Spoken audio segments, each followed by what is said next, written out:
Caros brasileiros, mais uma vez somos confrontados com a realidade de um governo que só conhece uma solução para resolver os seus problemas fiscais: aumentar impostos. Enquanto vocês trabalhavam e se esforçavam para construir um futuro melhor para suas famílias, o governo petista trabalhava incansavelmente para encontrar novas formas de confiscar o fruto do seu trabalho. Na última quarta-feira, dia 11 de junho, foi publicada a medida provisória 1303, que representa mais um ataque direto ao patrimônio dos brasileiros e à liberdade econômica do nosso país. Sob pretexto de compensar o recuo parcial do aumento do IOF, que já havia causado revolta generalizada, o governo agora apresenta um pacote ainda mais perverso de aumentos tributários que afetará diretamente os investimentos e a poupança dos brasileiros. Vamos analisar detalhadamente então o que essa medida provisória representa para os brasileiros que ainda acreditam na possibilidade de construir patrimônio nesse país.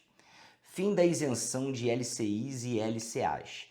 Títulos que antes eram isentos de imposto de renda agora passarão a ser tributados em 5%. Isso significa que investimentos que eram utilizados especialmente por pequenos e médios investidores para proteger o seu dinheiro da inflação, agora terão rentabilidade drasticamente reduzida.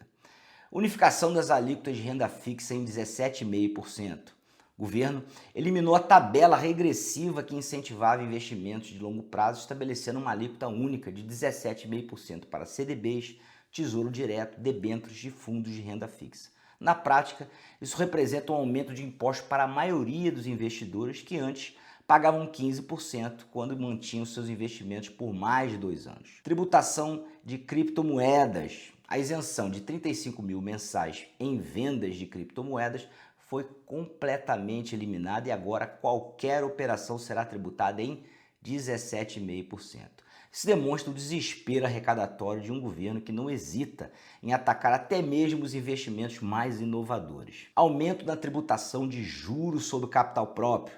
Nesse caso, a alíquota subiu para 15%, aliás, de 15% para 20%, penalizando ainda mais as empresas que distribuem resultados aos seus acionistas. Mudanças na tributação de ações. Embora tenha havido uma pequena redução para day traders, a maioria dos investidores em ações verá um aumento de 15% para 17,5% na tributação de ganhos de capital, além de mudanças na regra de isenção. O que estamos, pessoal, presenciando não é um acidente ou uma medida isolada. É a aplicação sistemática de uma estratégia tipicamente comunista de expropriação do setor privado.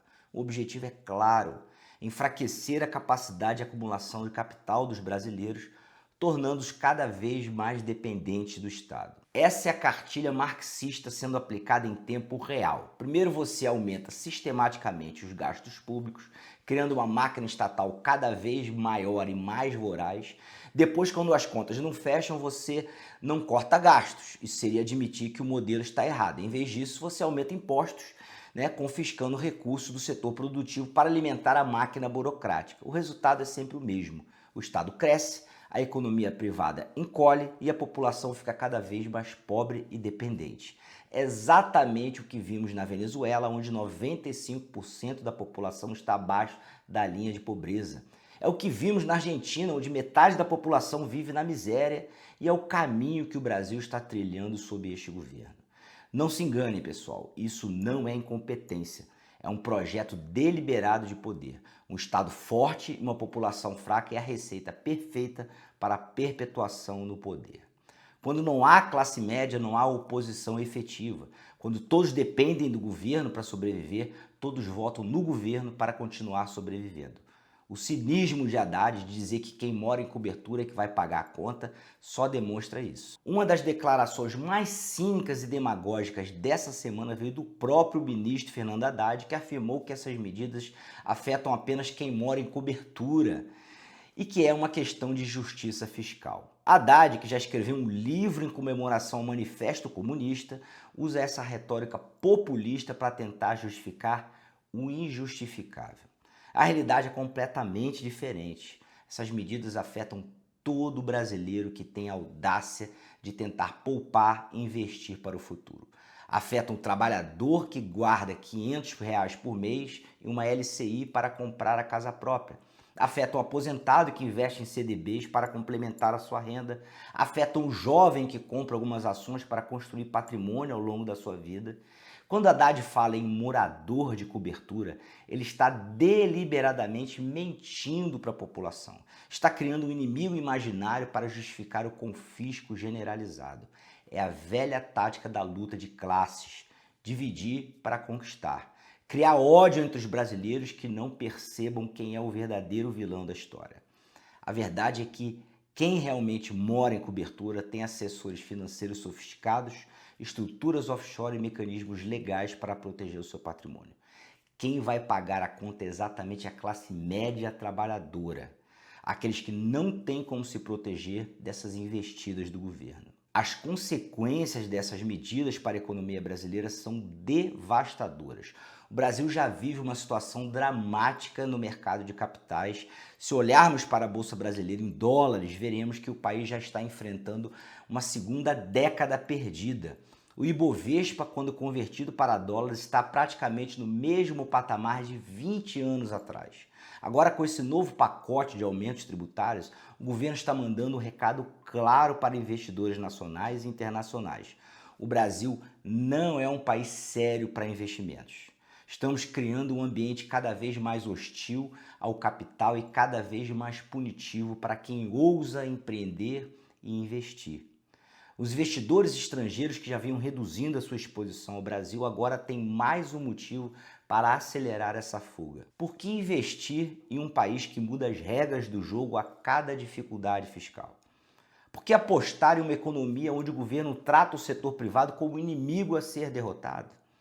O resultado é inevitável, pessoal. Menos investimentos, menos empregos, menos crescimento econômico. E quando a economia não cresce, quem sofre mais exatamente são os mais pobres, aqueles que o governo diz querer proteger. É hipocrisia na sua forma mais pura. Os números não mentem. Países que respeitam a propriedade privada mantêm a carga tributária competitiva e atraem investimentos e geram prosperidade. Já os países que seguem o caminho oposto, como o Brasil está fazendo, condenam sua população à estagnação e ao empobrecimento. Diante desse cenário sombrio, a minha recomendação para todos os brasileiros que têm condições é clara e urgente: internacionalizem seus investimentos e seu patrimônio. O governo brasileiro demonstrou mais uma vez que não respeita a propriedade privada e que está disposto a confiscar recursos sempre que precisar equilibrar suas contas, que já são descontroladas por natureza. Para aqueles que podem, a hora é diversificar geograficamente seus investimentos. Existem jurisdições que respeitam o direito de propriedade, que têm regras claras e estáveis e que não mudam as regras do jogo de acordo com as necessidades políticas do momento. Não se trata de sonegação ou qualquer atividade ilegal. Trata-se de proteção patrimonial legítima contra um governo que demonstra total desrespeito pelos direitos dos cidadãos. É a mesma estratégia que qualquer pessoa sensata adotaria ao perceber que a sua casa está pegando fogo. Você tira os seus bens de valor para um local seguro. O Brasil está se tornando um país cada vez mais arriscado para manter patrimônio. A insegurança jurídica é crescente, a carga tributária é confiscatória e a tendência de piora só aumenta.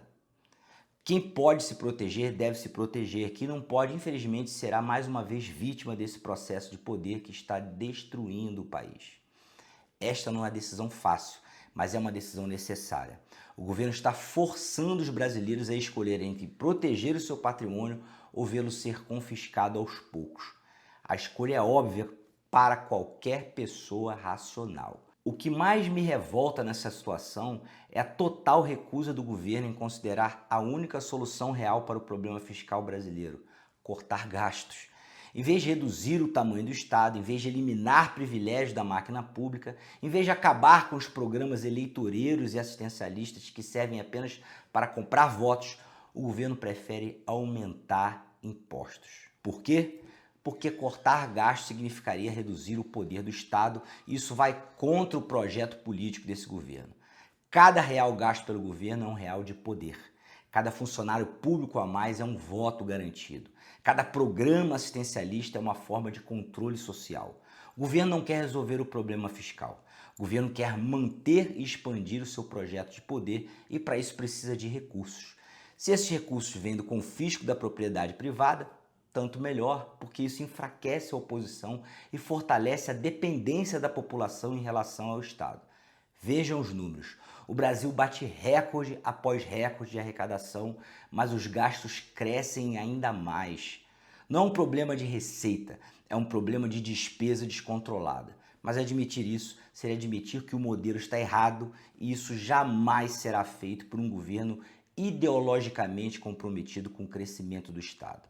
O resultado é que os brasileiros pagam uma das maiores cargas tributárias do mundo e recebem em troca serviços públicos de péssima qualidade. Pagamos impostos de país desenvolvido e recebemos serviços de país subdesenvolvido. E a tendência é piorar, porque cada aumento de impostos permite novos aumentos de gastos, criando assim um ciclo vicioso que só termina com colapso financeiro. É fundamental que os brasileiros compreendam uma verdade econômica básica que esse governo insiste em negar. Apenas o setor privado produz riqueza e prosperidade. O Estado não cria riqueza, o Estado apenas redistribui e mal a riqueza criada pelo setor privado. Cada real que o governo retira das pessoas e empresas através de impostos é R$1 a menos para investimentos produtivos e para a geração de empregos, para a inovação e também para o crescimento econômico. É R$1 que deixa de circular na economia real para alimentar a máquina burocrática improdutiva do Estado. Quando o governo aumenta impostos sobre investimentos, ele está limitando diretamente a liberdade de escolha dos brasileiros sobre como gastar o seu próprio dinheiro. Está dizendo que o burocrata de Brasília sabe melhor do que você como seus recursos devem ser utilizados. Está substituindo as decisões livres do mercado pelas decisões centralizadas do planejamento estatal. O resultado é sempre o mesmo: ineficiência, desperdício, corrupção, empobrecimento geral. Não existe na história da humanidade um único exemplo de país que tenha prosperado através do crescimento descontrolado do Estado e da tributação confiscatória do setor privado. Os países mais prósperos do mundo são aqueles que respeitam a propriedade privada, que mantêm cargas tributárias competitivas, que permitem que o mercado funcione livremente. São países onde o Estado se limita a funções essenciais e deixa o setor privado fazer o que sabe fazer melhor, criar riqueza e prosperidade para todos. O Brasil está seguindo o caminho oposto e os resultados estão aí para quem quiser ver: estagnação política, desemprego, inflação, fuga de capitais e empobrecimento generalizado da população. Muitos brasileiros ainda alimentam a esperança de que a reforma tributária trará algum alívio fiscal no curto prazo. Infelizmente, essa esperança é completamente infundada, especialmente diante da atual política econômica do governo. A reforma tributária, da forma como ela está sendo conduzida, não tem como objetivo reduzir a carga tributária do Brasil. Seu objetivo é reorganizar a cobrança de impostos, tornando-a mais eficiente para o Estado arrecadar mais. É uma forma de facilitar a vida do governo, não para facilitar a vida dos contribuintes. Veja o que está acontecendo agora. Enquanto se discute a reforma tributária, o governo não para de criar novos impostos e aumentar as alíquotas. Se a intenção fosse realmente reduzir a carga tributária, por que não começar cortando impostos agora?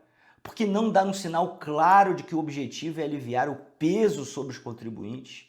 A resposta é simples: porque não é esse o objetivo. O objetivo é manter e, se possível, aumentar a arrecadação. A reforma tributária é apenas uma forma de reorganizar essa arrecadação, tornando-a menos visível e mais palatável para a população. Não se iludam, pessoal. Enquanto esse governo estiver no poder, com essa mentalidade estatística e essa sede arrecadatória, não haverá alívio fiscal real para os brasileiros. Muito pelo contrário, a tendência é de aumento contínuo da carga tributária disfarçado sob diferentes nomes e diferentes justificativas. A única forma de ter alívio real no Brasil é mudando completamente a mentalidade do governo em relação ao papel do Estado na economia. Isso, infelizmente, não vai acontecer com o atual governo. Brasileiros, estamos vivendo um momento decisivo na história do país. De um lado, temos um governo que vê o setor privado como inimigo a ser derrotado e que trata a propriedade privada como privilégio a ser confiscado, que considera os impostos como ferramenta de controle social. E do outro, temos milhões de brasileiros trabalhadores, empreendedores, investidores que acreditam na liberdade econômica, que querem construir um futuro melhor para as suas famílias, que sabem que a prosperidade vem do trabalho e do investimento e não da dependência do Estado. Essa medida provisória é mais um capítulo dessa guerra ideológica que está sendo travada no Brasil. É mais uma tentativa de enfraquecer o setor privado e fortalecer o Estado.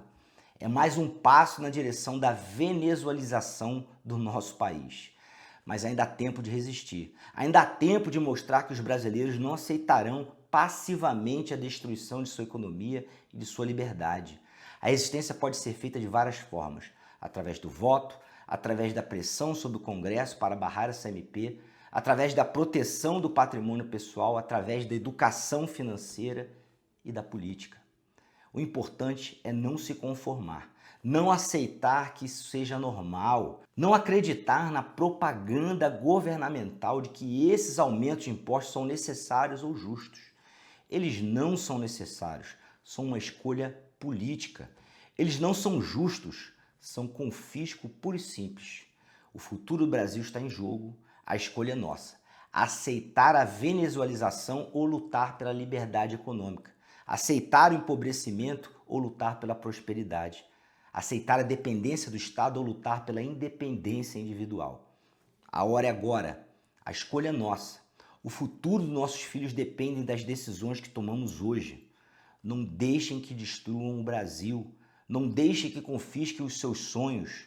Resistam, protejam-se e lutem por um país onde o trabalho seja recompensado, onde o investimento seja incentivado e onde a liberdade econômica seja respeitada. O Brasil merece muito mais do que isso. Os brasileiros merecem muito mais do que isso. E é nossa responsabilidade garantir que esse muito mais se torne uma realidade. E se você curtiu esse vídeo, não deixe de se inscrever no canal, de acionar o sininho e de fazer os seus comentários. Até o próximo vídeo.